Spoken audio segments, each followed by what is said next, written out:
Merci beaucoup, Monsieur le Président, Monsieur le Ministre, Mesdames et Messieurs les rapporteurs, chers collègues. Il me semble important de revenir, alors que débutent nos travaux, sur le fondement de ce projet de loi et sur la raison d'être de notre commission spéciale.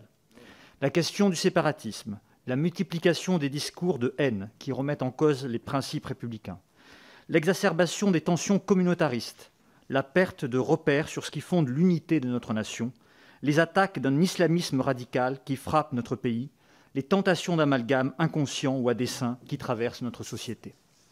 Ce sont des sujets complexes, sensibles, fondamentaux. Ils ne sont pas pour autant nouveaux.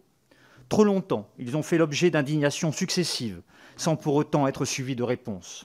Trop longtemps, ils ont pu être réduits à de simples faits divers, feignant de voir la gravité de la situation. C'est précisément pour cette raison que nous devons les traiter aujourd'hui. Je crois cette démarche courageuse, je la crois nécessaire. Nous devons réparer les failles que chaque petit renoncement de ces 30 dernières années a fini par creuser. Je souhaite que nous puissions aborder ces débats intenses dans la sérénité, dans l'écoute de la diversité de nos sensibilités politiques. Il me semble que nous pouvons garder à l'esprit que le défi de la République mérite de dépasser le temps des élections, car c'est un projet de plusieurs générations qui s'annonce devant nous. Je crois utile de dire qu'il ne s'agit pas pour nous de traiter de tous les sujets, ce qui serait vain, ni d'entreprendre ce combat républicain à travers des cas particuliers, mais d'établir ou de rétablir des principes et des lignes directrices. Notre groupe partage la philosophie de ce texte qui, d'une part, met au cœur de son projet la neutralité du service public et qui, d'autre part, vise à consolider l'exercice des cultes, à moderniser et à conforter le cadre de la loi de 1905. L'État ne reconnaît aucun culte. L'État protège la foi, mais la foi n'est jamais au-dessus de la loi. La laïcité est un principe de liberté. Liberté de croire, liberté de ne pas croire, liberté de conscience. Elle assure ainsi une protection à tous les citoyens sans aucune distinction. Monsieur le ministre, l'école est le creuset de la République. Et nous savons combien l'école de la République est l'engagement de votre vie.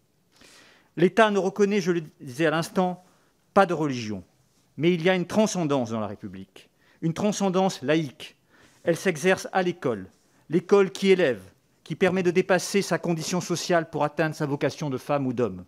C'est le lieu de la liberté, de la fraternité et de l'égalité. Et pour tenir cette promesse des Lumières, il doit rester le lieu de la laïcité. C'est un projet d'émancipation. L'école de la République est généreuse parce que sa vocation est de favoriser l'égalité des chances en accordant davantage à ceux qui ont moins de capital social et culturel au départ. C'est le sens du dédoublement des classes que vous avez mené. Et cela fonctionne très bien. Je le vois dans mon arrondissement, le 18e arrondissement de Paris. Mais généreuse ne signifie pas naïve. L'État doit être implacable face à ceux qui tentent de détruire le pacte républicain. C'est ce que vous portez avec force et avec conviction. C'est pourquoi, à mon sens, ce projet de loi ne se réduit pas à un projet contre des ennemis de la République. Il s'inscrit dans une vision positive de ce que doit être notre nation, de ce qu'elle peut produire de commun.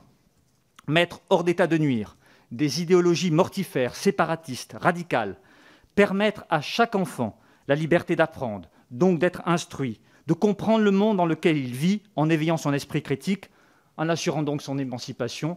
Monsieur le ministre, nous travaillerons avec vous avec confiance et détermination.